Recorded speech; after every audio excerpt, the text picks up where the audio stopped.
Guys, UFC Fight Night Gane versus Spivac UFC Paris takes place in just over 12 hours' time, and I'm just going to do a quick prediction video for the main fights on the card and the fights that kind of capture my attention, and then just give a few odds at the end of the video and just give a few bets as well. I was actually going to record a podcast with MMA Anonymous just before this, but unfortunately got cancelled. But I just wanted to get this kind of done and get my picks out there for UFC Paris because it's a pretty solid card. Um, I'm just going to run through the earlier fights on the card a little bit quicker because they're not as interesting. We've got a few short notice fights, a few cancelled bouts. So the card has taken a bit of a hit, but at the top of the bill, it's really solid. So main card opener, Zara Fern versus Jacqueline Cavalcanti. Cavalcanti is a big favourite. She's coming in for a debut, and I do think she's going to get the win. Moving up the card, Farid Basharat, another big favourite. I think he's a guy to watch on this card and also just in general in the bantamweight division. I think you should all keep your eyes on Farid Basharat. He's a minus 385, and I do believe he's going to beat Clayton Rodriguez, who's sitting at plus 290.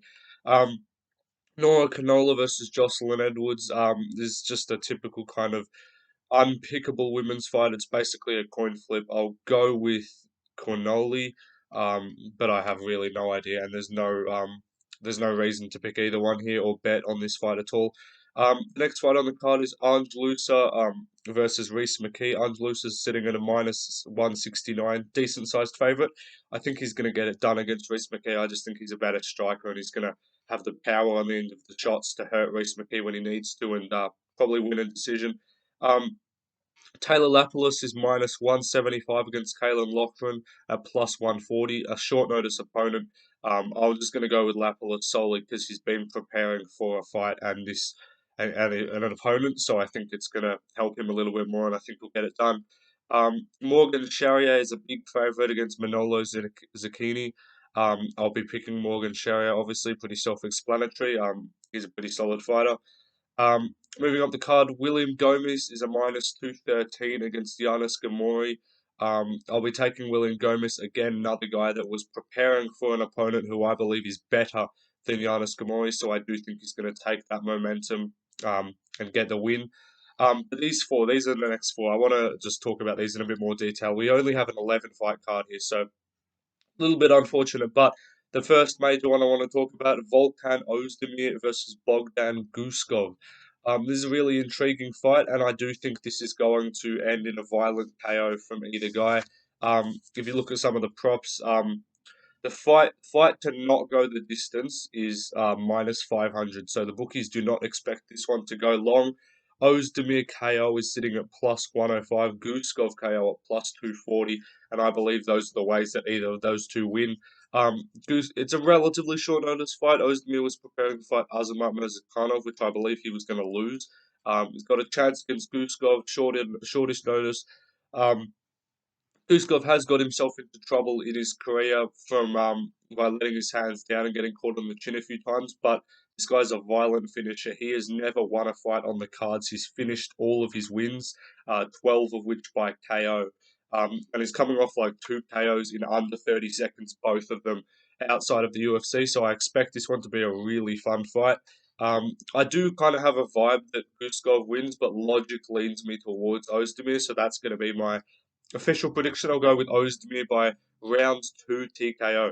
The next one, Bonar Saint Denis versus Thiago Moises.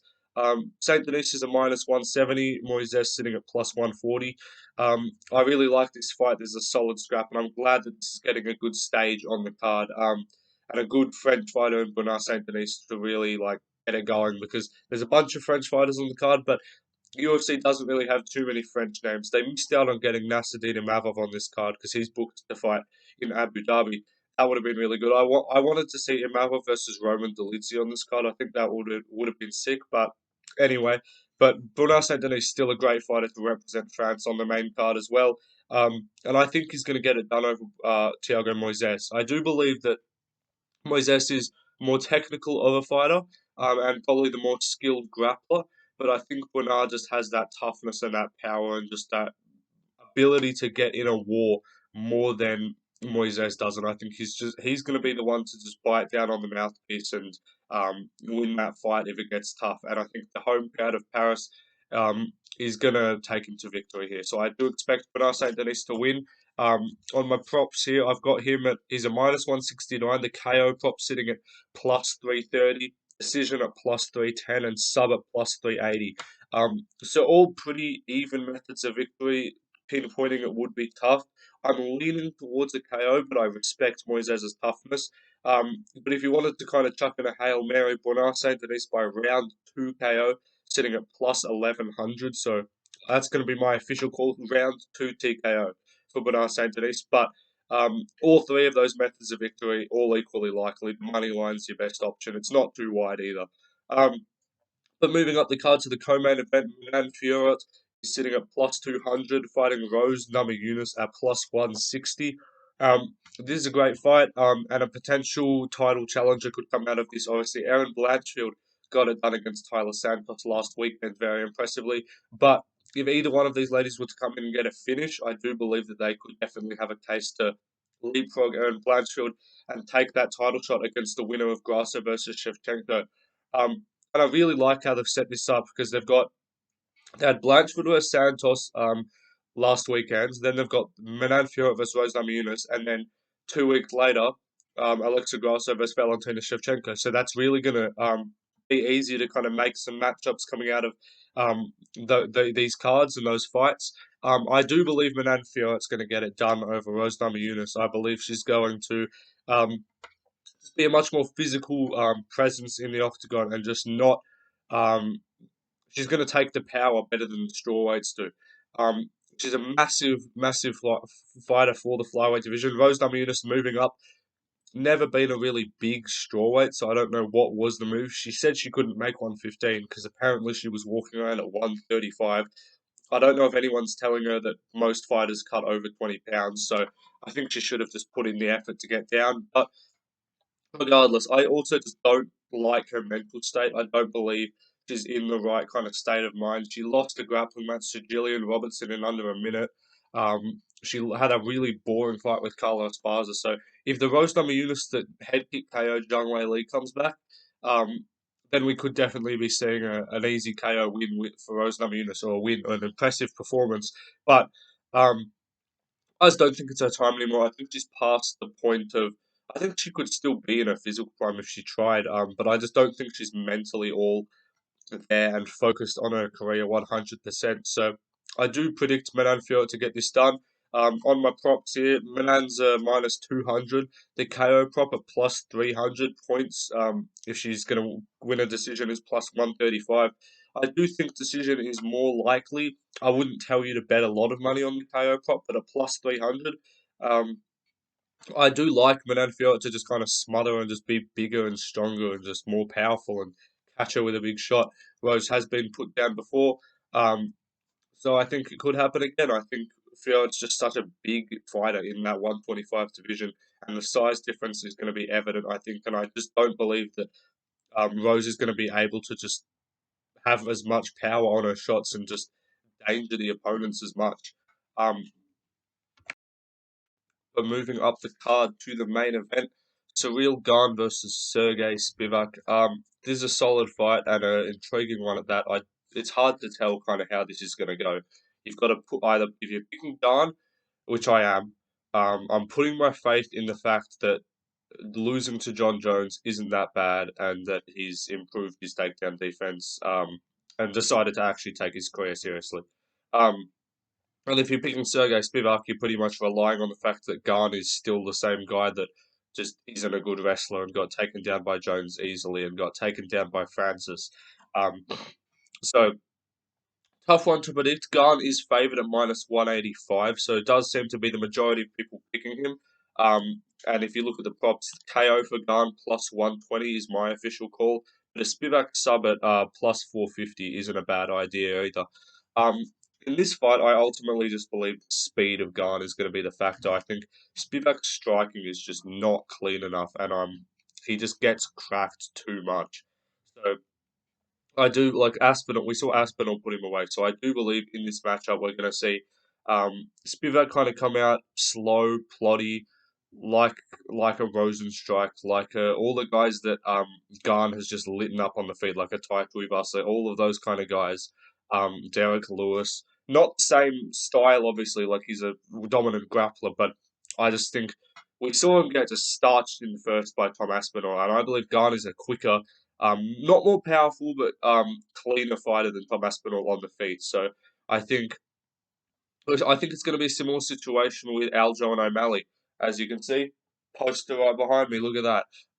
I think it's going to be like a movement thing, and Gane is just going to be able to um, out like out move Spivac and not get cornered off into the cage like he kind of did with Jones. Because against Jones, he almost mentally beat himself before the fight, and he overextended on punches. He didn't look clean on the feet, which is not the Ciryl Gane we know. Like against Taiko Ivasa, apart from a few moments where he got cracked, and against all of these other fighters that he just dominates on the feet, like he stayed out of trouble from Francis and didn't absorb a big shot from Ngannou on the feet for basically 3 rounds until he got taken down.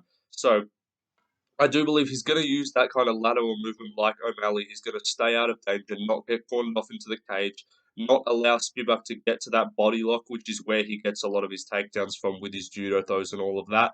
And I think he's just going to light him up on the feet and TKO him inside 3 rounds. So Ciryl Gane, rounds 2 KO is my official call, or round 2 TKO, whatever. Could put him out. Spivac's pretty tough though. Doesn't usually go fully out cold like Aspinall's. He wasn't like flattened. Um, but I do believe that he's going to get it done by a TKO and a finish. At plus 120, plus money for a Gane KO. I doubt this goes distance, and there's no way he subs him. So I do believe that that's a solid bet.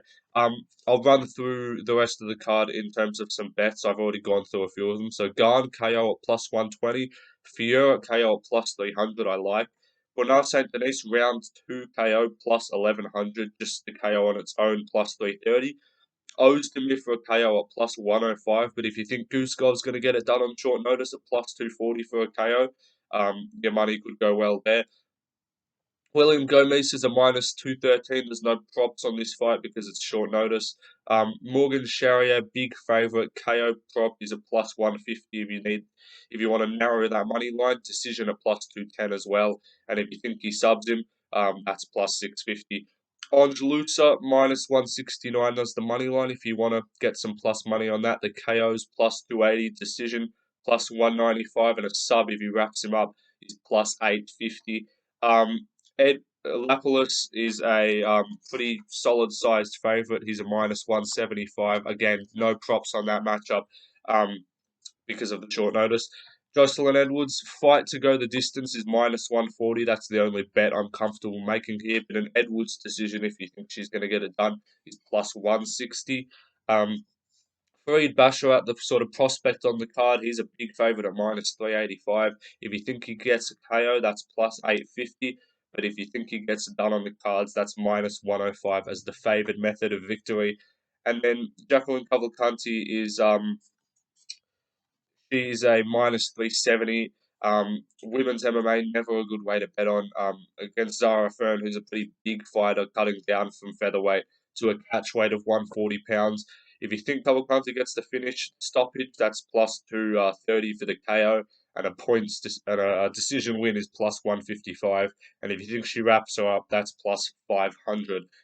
So those are all the sort of props on the card. Those are my official picks. I'll go through them once more. I'm picking Ciryl Gane to KO Sergei Spivac. Manan Fiorot's going to finish Rose Namajunas. Bernard St. Denis, I think, is going to get a finish over Thiago Moises. Volkan Oezdamir is going to put out Bogdan Guskov. William Gomez is going to get it done over Giannis Gamori. Morgan Charrier is going to have a dominant performance against Manolo Zagecki.